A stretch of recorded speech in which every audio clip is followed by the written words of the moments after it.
Empezamos con el refuerzo del taller de pensamiento de química de grado noveno, fecha 9 de noviembre del 2020. Vamos a estudiar funciones inorgánicas, nomenclatura, pH, soluciones y reacciones químicas. Entonces comenzamos con las funciones inorgánicas. Las funciones inorgánicas se refieren a todas los compuestos, ¿sí? Que tienen características, en este caso puede ser de óxidos, de hidróxidos, de ácidos o de sales, ¿sí? Y la unión de dos elementos, por ejemplo, en el caso de los óxidos de un metal o un no metal, ¿cierto? Que reaccionan con oxígeno forman óxidos si son con metal, óxidos básicos si son con no metal, óxidos ácidos, ¿sí? Asimismo, cuando estos óxidos reaccionan con agua, pueden formar hidróxidos o pueden formar ácidos oxáceos u oxáceo, oxoácido, perdón. Asimismo, los no metales y los metales, al reaccionar o al unirse a átomos de hidrógeno, pueden formar hidruros metálicos o hidruros no metálicos. En algunos casos, los hidruros no metálicos en solución acuosa, es decir, eh, en agua, pueden formar o pueden llamarse lo que nosotros denominamos como ácidos hidráceos. Los hidróxidos pueden reaccionar con los ácidos oxácidos, con los ácidos hidrácidos, para formar bien sea sales u oxisal, perdón, sales u oxisal. Sales, las dos son sales neutras, pero una puede ser oxisal u oxosal y la sal aloidea o la sal de hidrácido, ¿sí? Entonces nos damos cuenta que, por ejemplo, la sal, la oxisal, siempre está acompañada por átomos de oxígeno y las sales aloideas solamente son compuestos binarios formados por un metal y por un no metal. Los óxidos pueden ser, ya les dije, ácidos o pueden ser óxidos básicos. En el caso de los óxidos ácidos se unen un no metal más el oxígeno, ¿sí? Como en el caso, un ejemplo, el dióxido de carbono. Y los óxidos básicos son las uniones entre metales y el oxígeno. Un ejemplo de estos, el óxido sódico u óxido de sodio, ¿sí? Cuando voy a nombrar, tengo que tener en cuenta qué nomenclatura es la que están pidiendo, ¿sí? Puede ser nomenclatura tradicional, sistemática o nomenclatura stock, ¿sí? La nomenclatura tradicional utiliza prefijos como el ico, como el oso, ¿sí?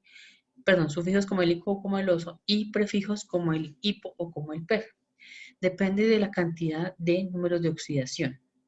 Entonces, en este caso podríamos, como carbono tiene dos números de oxidación, que son el más 4 y el más 2, en este caso podemos observar que, mira, oxígeno tiene menos 2, por tanto, el carbono debe tener más 4, ¿sí?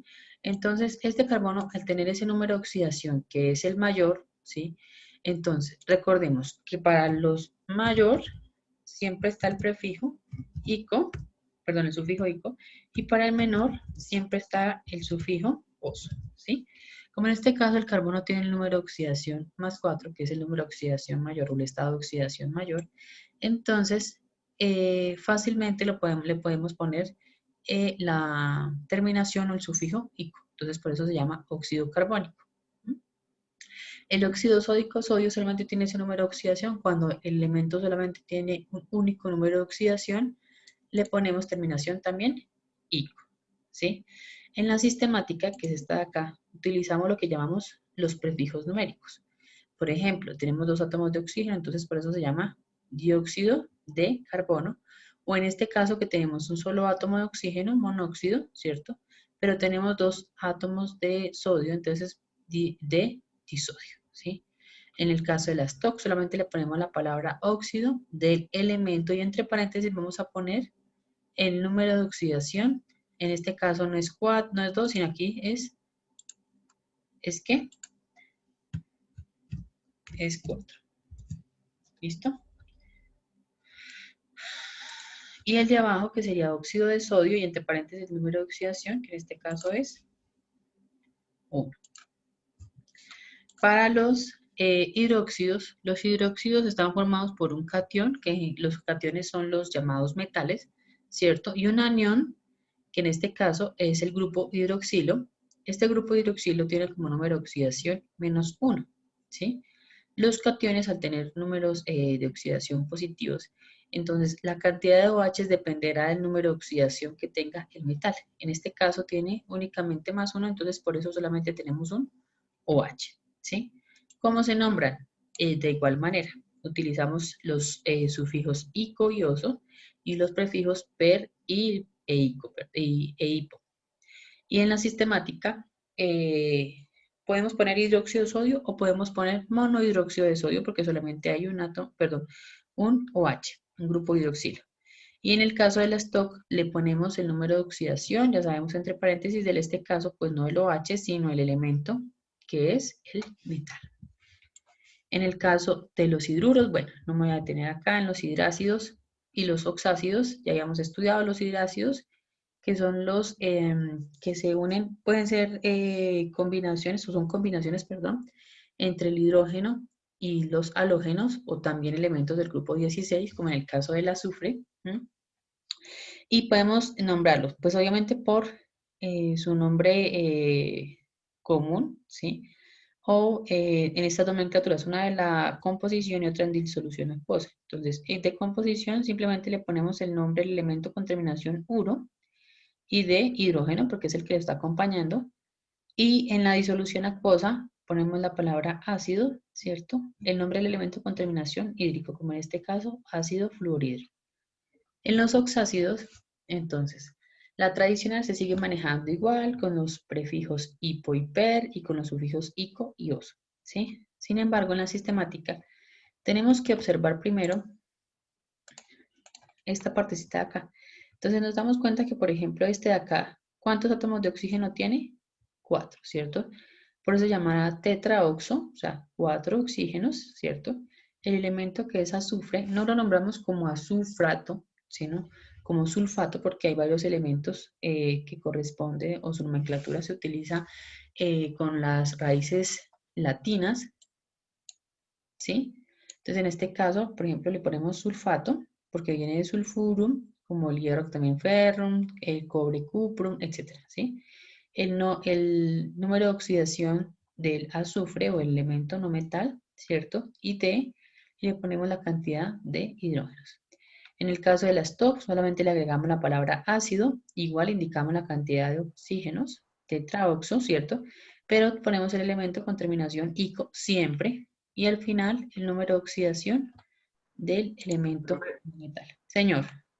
El 6, de 6, eso es porque es la suma del hidrógeno con lo que es el Mira, potasio. sí, mira, oxígeno aquí tenemos 4 por Ah, menos ok. 2 me da -8. ¿Sí? Ok. Y tú sabes que 2 por aquí el hidrógeno únicamente tiene un número de oxidación +1, me da +2. Entonces, -8 más 2 te da -6. La suma tiene que darte 0. Entonces, azufre aportará el +6 para que te dé 0. Por eso le ponemos aquí el 6, sí. Entonces, cuando vean cualquier elemento, cualquier compuesto, pónganle siempre los números de oxidación para que puedan determinar su nombre en sistemática, en tradicional, en stock, en la que sea. ¿Listo? Ahora, las sales se forman a partir de la reacción entre un ácido y una base, ¿cierto? Entonces, el ácido aporta lo que llamamos el anión y la base aporta lo que llamamos el catión. Las sales neutras nombramos siempre el anión con terminación uro y el catión lo dejamos tal cual. A veces podemos poner, porque esta nomenclatura también puede acompañarse del número de oxidación, en este caso del metal, ¿sí? Ahora, si tengo acá, por ejemplo, en las oxisales, en cambio, utilicemos solamente en la nomenclatura tradicional. A veces le pueden poner estos números de oxidación o simplemente poner, por ejemplo, en este caso, como sabemos que tienes el mayor, entonces sulfato férrico, ¿sí? O sulfato cúprico, dependiendo de cómo sea, ¿sí? Sabemos que aquí cambiamos el ico por el ato y el hito por perdón, y el oso por el hito. Que cuando el perico toca el silbato, el oso toca el pito. ¿Se acuerdan de esa? Entonces, igual, sacan números de oxidación y determinan si están con el mayor o con el menor para ponerle el ico, el hito, el oso, eso, etc. Ahora, cuando hablamos de la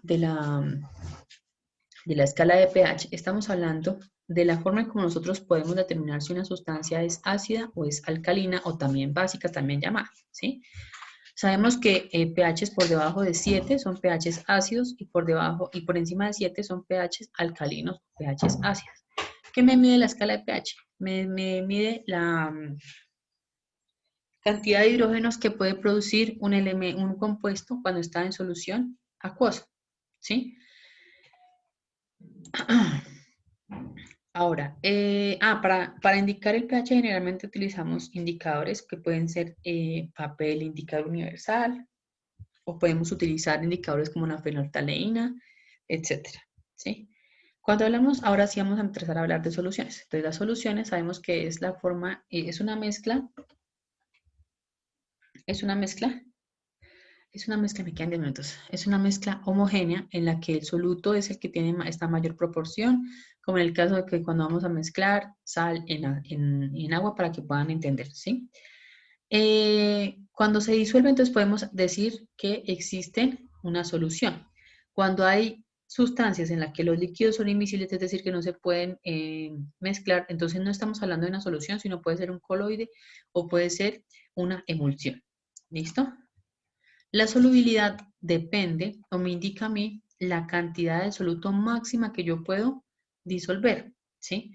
Una solución insaturada sabemos que puede ser cuando hay muy poco soluto con respecto al solvente que existe. La saturada es el punto máximo de soluto que yo puedo disolver y la sobresaturada es cuando hay mucho más soluto de lo que puede disolverse. Ahora, ¿qué factores pueden afectar la solubilidad? O sea, esa cantidad de soluto que se puede disolver. Para muchas soluciones, por ejemplo, la mayoría de soluciones puede obedecer a que si aumenta la temperatura, la solubilidad, o sea, la cantidad de soluto que se disuelve va a aumentar. Pero, por ejemplo, en el caso de esta sal, si se dan cuenta que aquí en la gráfica se ve que para ella la temperatura lo afecta y en vez de disolver más, disuelve menos soluto. La presión únicamente se aplica a soluciones en las que están involucradas los gases, ¿sí? Había una pregunta también por ahí que les hice que sobre estados de subdivisión, y es que si yo tengo, por ejemplo, una sustancia, perdón, la pongo aquí así y no en el resto. Entonces, si yo tengo, por ejemplo, una sustancia en la que sus estados de subdivisión, es decir, las partículas son mucho más pequeñas, pues se disuelve más rápido que una que tenga los estados de subdivisión muy grandes. Entonces, lo pueden aplicar o lo pueden entender como ¿qué se demora más disolviéndose? Si yo pongo azúcar en agua o pongo una panela completa en agua. Entonces, ¿cuál se disuelve más rápido? Se disuelve más rápido el azúcar y más lento la panela, ¿sí? Aunque se disuelven los dos, pero se disuelve uno más rápido que el otro. A eso se refiere el estado de subdivisión, ¿sí? Cuando hablamos, por ejemplo, de sustancias, las sustancias se disuelven unas a otras dependiendo de si son iguales, es decir, si son polares o son apolares. Por ejemplo, tú no puedes disolver aceite en agua, pero sí puedes disolver el aceite con gasolina, ¿sí? Entonces, a eso se refiere con que yo puedo resolver. Las sustancias apolares pueden disolver las apolares y las sustancias no polares, polares pueden disolver las polares, como el agua, por ejemplo, puede disolver todas las sales o la mayoría de las sales. ¿Sí? Bueno, entonces en esta no me voy a detener, esto ya lo habíamos visto. Ahora, quiero que repasemos este concepto que es muy importante para entender la concentración de las soluciones. ¿Sí? Entonces, el concepto de mol. Entonces, los átomos y las moléculas son lo que podemos nosotros decir con los objetos muy pequeños y requieren obviamente una unidad para poder determinar la cantidad que haya de cierta sustancia o de cierto elemento o de cierto compuesto, ¿cierto? ¿Y qué unidad utilizamos? El mol, ¿sí? Nosotros utilizamos mucho, por ejemplo, si vamos a medir la longitud, utilizamos los metros, los kilómetros, etcétera, ¿sí? Si vamos a medir por ejemplo, el peso, utilizamos, bueno, los newtons, los kilogramos fuerza, etcétera, ¿sí? Para todos tenemos unas unidades de medida. Como los átomos y las moléculas son cosas muy pequeñas, ¿sí?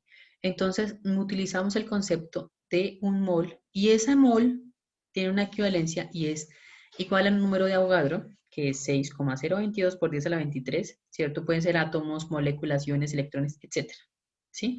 Entonces, fíjense que es muy grande el número, pero con este pequeñito número podemos hacer muchos cálculos. Entonces, si queremos esta de acá, si quieren tómenle screen, yo les voy a enviar, les voy a subir las diapositivas a Santillana, sin embargo, pero para que me entiendan, para que puedan repasar el concepto de mol con esto. Si yo quiero obtener gramos a partir de moles, ¿cierto? Gramos a partir de moles, entonces si ven lo que tengo que hacer es multiplicar la masa molecular por las moles. Pero si quiero obtener cuántas moles hay de cierta masa, entonces tengo que dividir estos gramos en la masa molecular, ¿sí? Si quiero obtener el número de átomos o moléculas que hay en X moles, entonces tengo que multiplicarlos. Pero si quiero pasar esos átomos o moléculas a moles, tengo que dividirlos, ¿sí? Entonces tomen en cuenta este cuadrito que está interesante ahí para que puedan repasar. Ahora, estas son las unidades de concentración físicas. Entonces, masa, masa, masa, volumen y volumen, volumen. No puse peso, peso, ni peso. ¿Se dan cuenta que no puse peso, peso, ni peso, volumen? Porque utilizamos es masa, no peso. Sabemos que el peso es otra medida, ¿sí? Si yo voy a tomar acá rápidamente, lo voy a hacer. Dice cuál es el porcentaje de una solución que contiene 40 gramos. Entonces tenemos que sacar el porcentaje. Perdón que ahí se me fue la porcentaje peso, peso, pero es porcentaje. Masa, masa, que es igual a la cantidad de soluto, que en este caso son 40 gramos, ¿cierto? Dividido en la masa total, que son 400 gramos, ¿cierto? Y eso lo multiplicamos por 100. ¿A cuánto es igual eso? 40 dividido en 400 por 100, ¿cuánto es? David, ¿estás por ahí? ¿Tienes la calculadora a la mano? Ya, bro. 10, ¿Cuánto? 10, ¿Cuánto te da? 10. Esto es el 10% masa, masa. ¿Vieron? Esas son las unidades más sencillas de sacar. Igual acá. Dice, se disuelven 17 gramos, me dan los gramos y me dan el volumen. ¿Cierto? Entonces solamente pongo mi porcentaje. Bueno, pongamos ahí porcentaje, peso, volumen para que no se van a confundir. Será igual a los 17 gramos, ¿cierto? Dividido en los 80 mililitros por 100. ¿Cuánto es eso? 21.25. 21 punto ¿qué? 25. 25 porcentaje, peso, volumen. ¿Listo? Eso, en la otra entonces no me va a tener porque ya saben que cuando hablan volumen, volumen, pues dividimos. En este caso, por ejemplo, ya es al revés. Ahí tengo que hallar otra cosa, ¿sí? Porque me están diciendo que tengo, me preguntan cuál es el volumen de la solución. Me dicen cuánto hay del el soluto. Entonces tengo que 2,7% o porcentaje volumen, volumen, es igual a no sé, una X, ¿cierto? Dividido, perdón, a 250 mililitros, ¿cierto? Dividido en una X porque no lo conozco, por 100. Entonces lo que tengo que hacer es reemplazar o despejar en este caso. Esto que está multiplicando pasa a dividir, entonces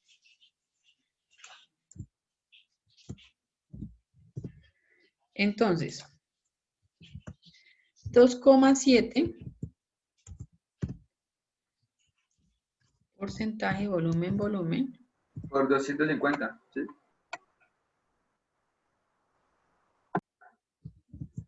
por 100, no, dividido en 100. Dividido en 100 y este, ay, me va a tocar hacer aquí otra vez. Bueno, aquí lo que deberíamos hacer sería, espérate, mira. Pues yo tengo aquí como una fórmula y es como que para sacar los gramos es igual a porcentaje por mililitros de solución dividido en 100. ¿Por mililitros de solución? Sí, porcentaje por mililitros de solución dividido en 100. No, pero es que aquí lo hicimos al revés. Ah, bueno, sí. Listo, ¿cuánto me da eso? 2,7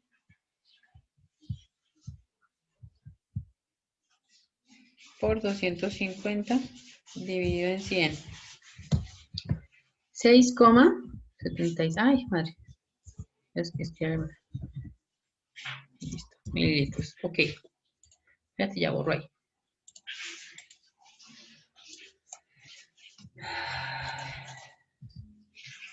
No me queda sino un minuto, espérenme un momento. Entonces, aquí igual, utilizamos la fórmula de molaridad. Si tenemos estos gramos, pues convertimos esos gramos en estos gramos, los convertimos en moles, ¿cierto? Y este volumen siempre lo ponemos en litros. En este caso, la molaridad será igual a... ¿Cuál es el número de moles? Entonces, 65 gramos de hidróxido de potasio, ¿cuántas moles equivalen? ¿Alguien sabe? ¿Cómo se hallan? No era moles de soluto.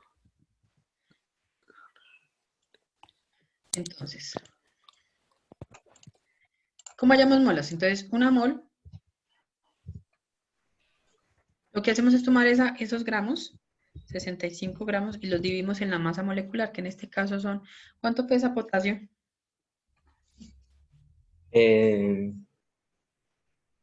Puri, David, que se me acabó el tiempo.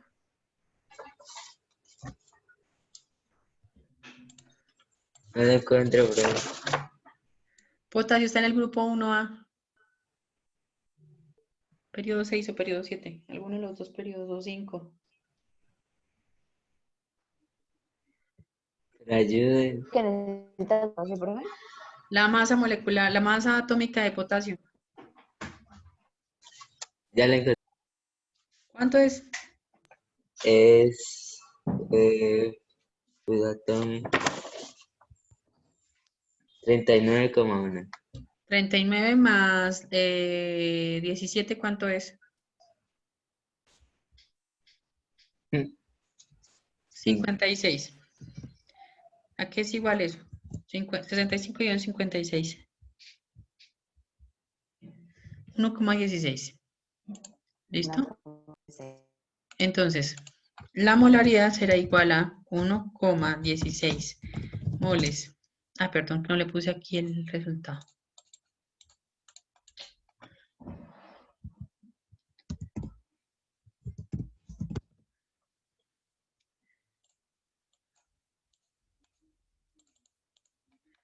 Dividido en cuántos? En 0,25 litros. ¿A qué es igual? 1,16 dividido en 0,25. Me da 4. Este es igual a 4,64 molar. ¿Listo? Igual aquí, pero aquí sí hay que hacer una regla de 3. No voy a tener en esa después. Lo repaso, quiero repasar rápidamente las reacciones. Entonces, hay que entender primero que las reacciones químicas se refieren a todos los cambios químicos, ¿sí? No hay que diferenciar un cambio químico de un cambio físico. Un cambio químico se refiere a cuando hay un cambio en la identidad de la materia, el cambio es permanente, es decir, que no se puede revertir o devolverse. Se producen, una de las sustancias se pueden consumir, perdón, y se pueden formar nuevas sustancias. Se absorba o se libera energía. En un cambio físico, no hay cambio en la identidad de la materia química. O sea, tú tienes agua, así lo tengas en forma de hielo, sigue siendo agua, ¿sí? El cambio no es permanente porque tú puedes derretir el cubo de hielo y obtener otra vez agua y se absorbe o se libera energía. En el caso de las reacciones químicas, generalmente tenemos, por ejemplo, los reactivos, que en este caso son hidrógeno y oxígeno, y tenemos el producto, que en este caso es el agua. Los números que aparecen grandes acá se llaman coeficientes de balanceo y me indican las moles que hay de cada compuesto o de cada átomo, y estos números pequeñitos son los subíndices que me indican la cantidad de átomos que hay de un elemento en un compuesto. Las reacciones químicas es la forma como se intercambian átomos, o interactúan átomos para poder formar nuevos compuestos o para poder desprender elementos, etcétera, ¿sí? Entonces, fijémonos acá, por ejemplo, tenemos el hidrógeno con el ácido clorhídrico reaccionando con hidróxido de sodio. ¿Sí ven que hay intercambio de átomos entre ellos para poder formar la sal y para poder formar el agua, ¿sí? Hay diferentes tipos de reacciones de combinación o también llamadas de síntesis.